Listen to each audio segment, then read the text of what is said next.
Hello and welcome back to the Evil Vaporeon channel, where today, this is the second video in our How to Nullscape series, where today we'll be talking about Springer, a wooden knight from chess with a grey and mostly monochrome colour palette. A bit like Belle, but slightly lighter? Yeah, I don't know. Anyway, let's talk about Springer's behaviour. Springer's behaviour is that at the start of a round, it will select a random present around the map. This random location will now be marked by a red circle.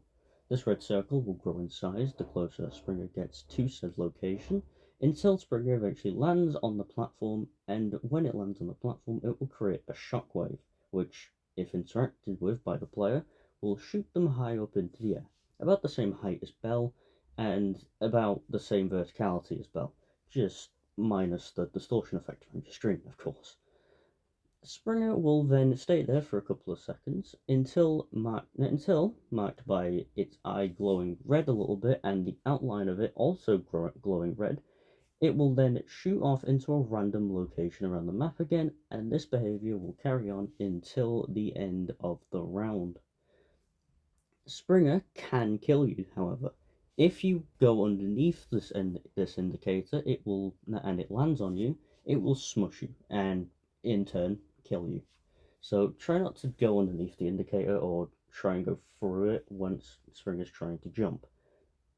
Now, with that out of the way, let's talk about Springer's two curses. Yeah, it's a lot less than Belle, but it has two curses. One of them we've already talked about in the first video, not the original video, what am I talking about? In the first video, which is resonating shockwaves, which, if you didn't watch that video, let's just recap that curse. Resonating shockwaves basically makes it so that Springer's shockwave now inflicts you with overtuned, which is the status condition that Belle gives you if you ring it 3 times. If you ring a bell within 20 seconds of getting hit by a shockwave, it will kill you. That the bell will kill you, sorry. Meaning that, as said in the last video, it makes Springer and Belle a lot more deadly, a lot more threatening, and a lot more annoying than what they should be. So, as stated in the last video, that's why I personally don't really pick it in my runs. And then there's Spring Loaded. This is another one of those curses which I'm just going to have to rant about for a second, because this curse gets so much more hate than what it actually deserves. Spring Loaded, if you didn't know, makes Springer's shockwaves a lot bigger, shoot you a lot higher up in the air, and a lot more horizontally as well, and it creates a smaller, well, I say smaller, it's about the same size as a regular Springer shockwave once it actually leaps off of its current location. It doesn't make Springer bigger, it just makes its shockwaves bigger, and in turn it can lead to some really annoying deaths. But here's my argument for Spring Loaded. Spring Loaded is like the Springer version of Belle's Mighty Gong. Belle's Mighty Gong is seen as not that bad of a metal curse. Spring Loaded is a metal curse. Do you see what the problem is with this? With this like thing that people keep saying that Spring Loaded is a really annoying curse and you shouldn't pick it. It's just Mighty Gong but on Springer, basically. And hell, I would even argue that Mighty Gong's a little bit worse than Spring Loaded in some situations, because Spring Loaded only shoots you slightly vertical and up, and it's a lot more vertical and a little bit horizontal in the air. Mighty Gong, depending on where you are, it's completely random where it's going to shoot you. It could knock you right down into the void, which Spring Loaded physically can't do. So in some situations, the Springer shockwave with Spring Loaded can actually save you from dying. And that's why I pick it in my curses. However, I understand that if you don't like Mighty Gong and Spring Loaded, that's completely valid, but to the people that like say that Mighty Gong is so free and then Spring Loaded is really bad, that doesn't make any sense, because they act nearly the same. At least that's what I've found out anyway. Anyway, that rant out of the way, let's talk about some tips and tricks on how to deal with Springer. As stated before, if you go underneath the indicator and Springer actually squishes you, then yeah, you die. But there is a way around this. Keep an eye on how big the circle is. The actual size does matter, because as stated before, it means how close Springer actually is to the platform. So, go through it, or if you really want to be, what's it called, if you really want to have some sort of aura, then go through it. And, like, just jump over the shockwave once it actually lands. Speaking of jumping over the shockwave, keep an eye on Springer, actually. If Springer does jump, when Springer does land, jump over the shockwave. Jumping over the shockwave is the best way of negating the vertical movement if you don't want to get shot up into the air by Springer. And even with spring loaded, it's not that bad as long as you just jump over the shockwave.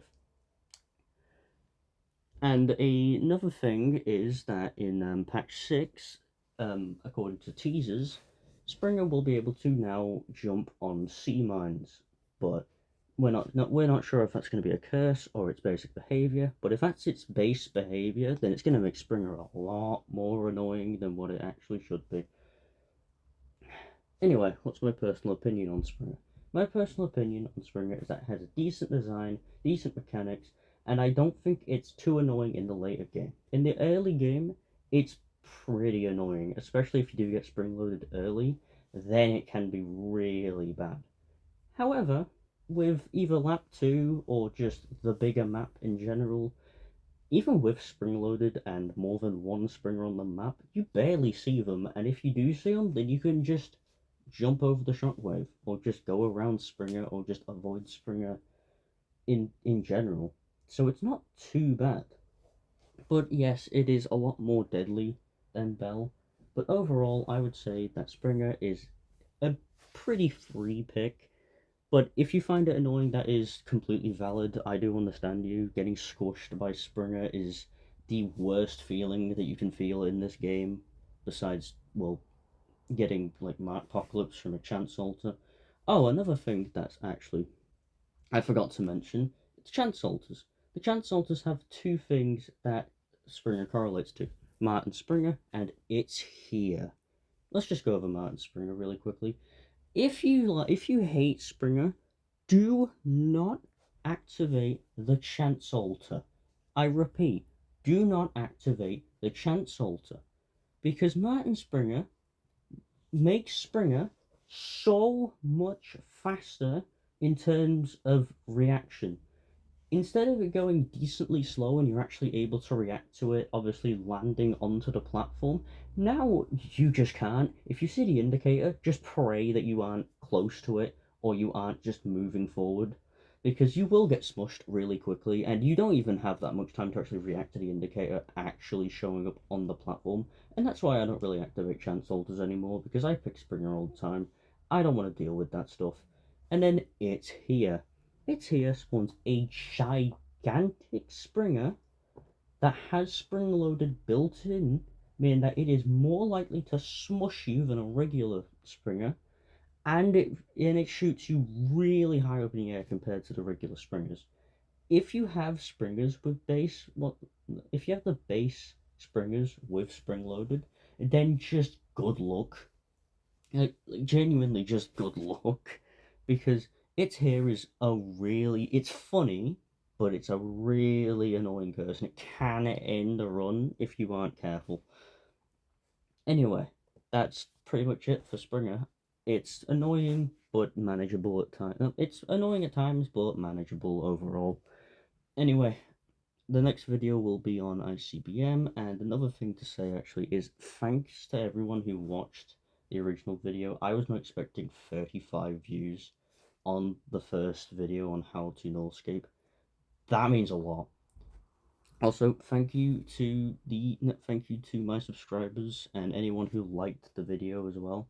It's greatly appreciated, and it really does help. Like, I genuinely, I saw that I got my first like, and I genuinely wanted to cry. That's not an exaggeration. That is not a joke or a bit. I genuinely started tearing up. I was not expecting this to be that good, to be honest with you.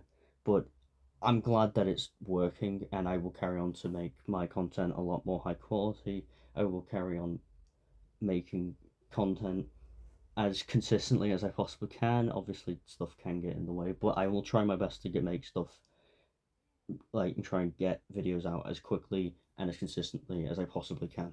So, thank you for your patience. Thank you for watching the videos, and thank you for tuning into this one. It's greatly appreciated again.